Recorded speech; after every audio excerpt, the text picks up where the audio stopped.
You see the president who is really trailing Trump in the state. And if you remember, Biden really didn't win Arizona by all that much. It was just a couple thousand votes or so. So it could be interesting to see a split Gallego-Trump ticket. We'll have to see what happens. It's interesting because a lot of experts do try to downplay the expectation that there's going to be split ballot, but you just never know in this cycle. Welcome to Reporter's Notebook, where we talk to the Washington Examiner's top journalists about the stories breaking on their beats.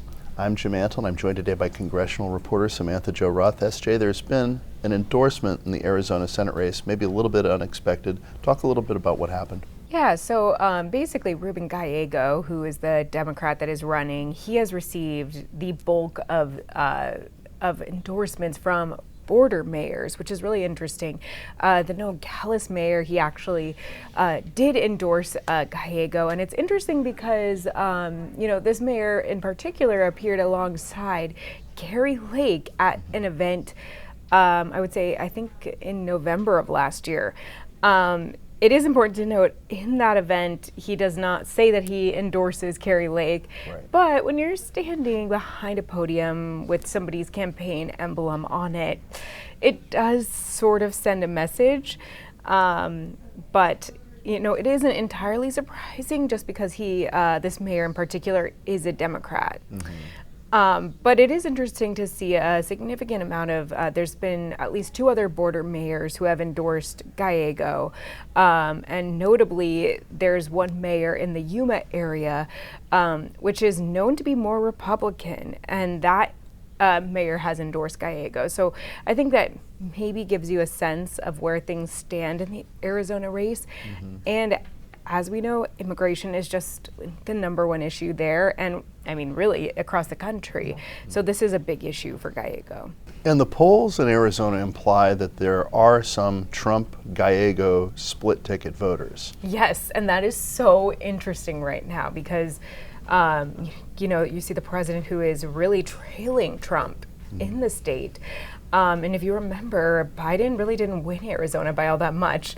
It was just a couple thousand votes or so. So it could be interesting to see a split Gallego-Trump ticket. We'll have to see what happens. It's interesting because a lot of experts do try to downplay the expectation that there's going to be split ballot, but you just never know in this cycle. So with all the uncertainty at the top of the Democratic ticket, there's starting to be some concerns for Democrats down ballot. And a lot of these Senate candidates in the purple and battleground states are kind of like Gallego in that they've been running ahead of the top of the ticket in their races. What have you been hearing about how concerned Democrats are about these races? Yeah, I think, the infighting and the uncertainty is certainly taking a toll on some of these races.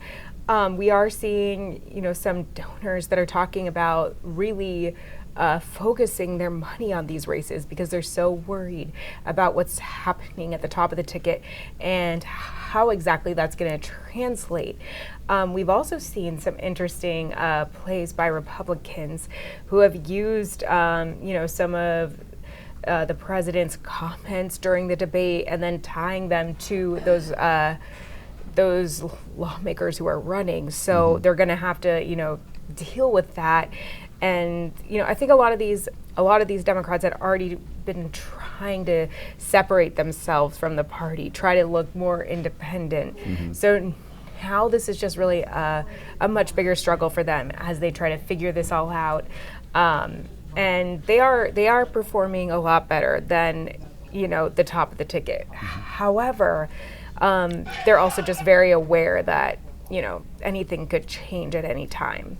Right. I mean, sometimes these polling swings can all move in one direction, and suddenly you have a whole bunch of races break one way. Yeah, exactly. And, you're definitely seeing Republicans, they're really, leaning into this moment and, trying to tie these Democrats to the top of the party.